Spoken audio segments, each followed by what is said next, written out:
Hi, this is Jason Furman, and in part 2 of Time as a Physical Ratio, we're going to look at making basic, simple strokes on the snare drum.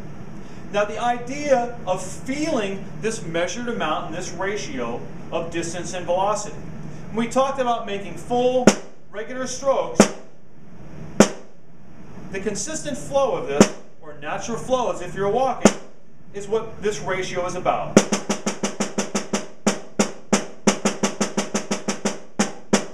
That's why I encourage you not to force the stick down and pull up quickly, because this isn't a natural, relaxed ratio.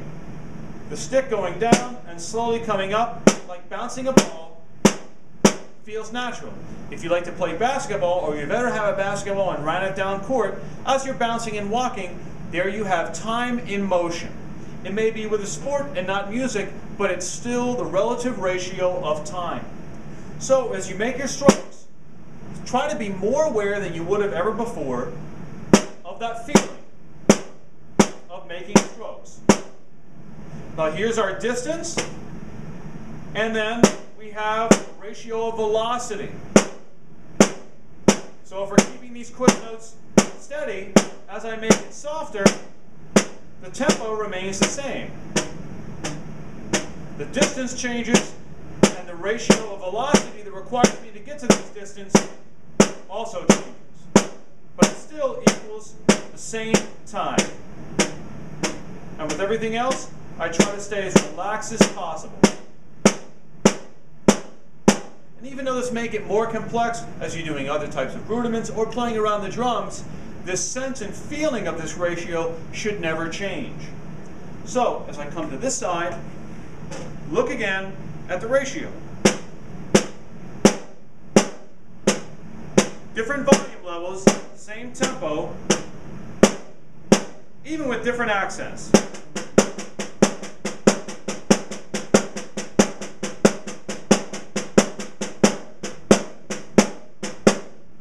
As we'll see on the drum set,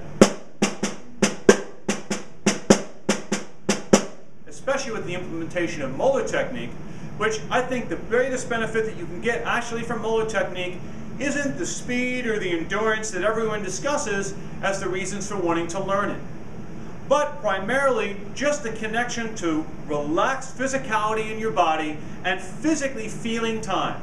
Because the more that you can turn relaxation inward to the core of your body and have the inner parts of yourself working to make music and the outer parts keeping that physical nature of time, it'll be easier to play.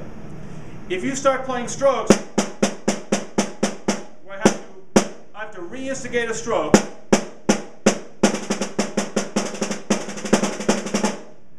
that isn't time. Most people I know at that time have to work even harder and working with the metronome, but as soon as they walk away from the metronome, they find themselves dependent on that click and haven't been able to develop internal time. I found that using this and the idea and internalizing it as much as possible helps develop faster, internalized good time.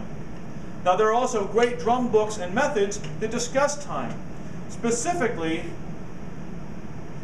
anything involving multiple limbs, staying relaxed, and keeping it together. We're also going to talk about singing, and the singing your drum parts, and how that relates to breathing and another extension of your physicality. So, if you get a chance to look at some other books and you're going to buy a book on time, I always recommend Gary Chester's New Breed first volume book. When I go through it with students, however, the great stuff that Gary has in that book, I put together with the time as a physical ratio property and breathing and physical movement to help enhance the effects of the book's internalization of time and singing. So hopefully we'll see you in the next video series as we look at Moeller technique and how that also conducts us with time.